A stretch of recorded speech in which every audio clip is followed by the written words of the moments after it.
சிவம் சிவம் அன்பே சிவம் அனைத்தும் சிவம் முற்றும் சிவம் முடிவும் சிவம் முதலும் சிவம் என்றும் சிவம் எதிலும் சிவம் இயக்கம் சிவம் இயங்குவது சிவம் கலைவது சிவம் கரைவது சிவம் உறைவது சிவம் உணர்த்துவது சிவம் உலகத்தின் உயிரே சிவம் அன்பே சிவம் அன்பே சிவம்.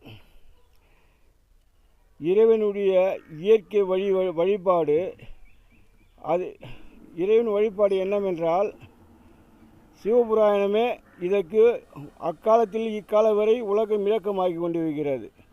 அதாவது புல்லாகி பூண்டாகி புழுவாகி மரமாகி இதுதான் ஆரம்ப நிலை, உலகத்தின் நிலை.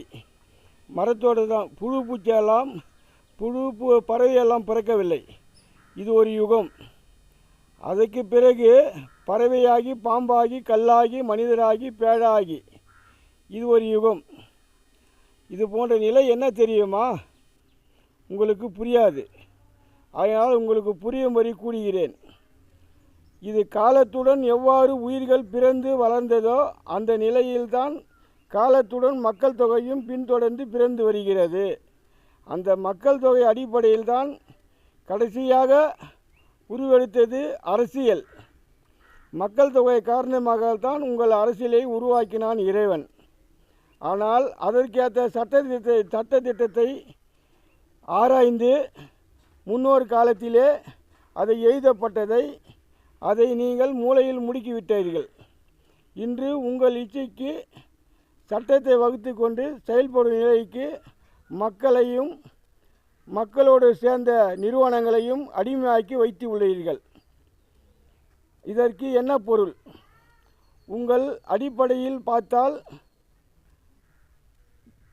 முக்காலத்தில் ஜாதி மதம் அடிப்படையில் வைத்து இதை ஜாதி மதம் என்று கூறினால் மக்கள் எங்கள் விழிப்புணர்ச்சியோடு கேள்வி கேட்கப் போகிறார்கள். முற்பட்டோர் பிற்பட்டோர் என்று மறைமுகமாக செயல்பட்டு வருகிறீர்கள். அந்த வகையில்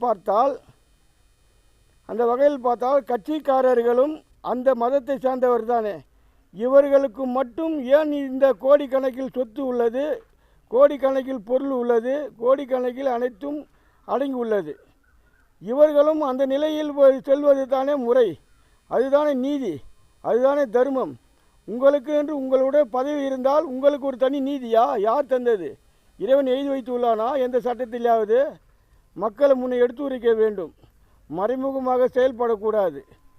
அந்த ஜாதி அடிப்படையில் பார்த்தால் நீங்கள் ஒரு ஜாதி, அந்த ஜாதிக்காரன் உருவாக்கும் பொருள்களை மட்டும்தான் ஒரு மனிதன் அனுபவிக்க வேண்டும். இதுதான் நீதியின் சட்டம். பல மனிதர்கள் பல வகையில் இறைவன் இயக்கம் செய்கிறான். அந்த மனிதர்கள் பொருள் எல்லாம் அனுபவிக்க வேண்டியது. அந்த மனிதர்கள் உருவாக்கும் பொருள்களாக உண்டு வாழ்வது, உடம்பில் இரத்தத்தை ஏற்பது, அதை ஓசிக்காமல் செயல்படுவது. ஆனால் நடைமுறையில் மட்டும் ஜாதி முன்னு வைத்து செயல்படுவது. இது எந்த சட்டத்தில் எழுதியுள்ளது? எந்த சட்டத்திலும் எழுதப்படவில்லை.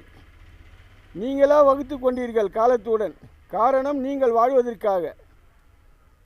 நீங்கள் வாழ்வதனால் மக்களுக்கு என்ன பயன் உள்ளது? தேவையில்லாத மனிதனுக்கு பயனில்லாத கோடிக்கணக்கில் பில்டிங்கு கட்டி கொண்டதனால் இறைவன் அதற்கேற்ற வழி செய்தான். மழை தருவது, மழை வரும்போது மக்களை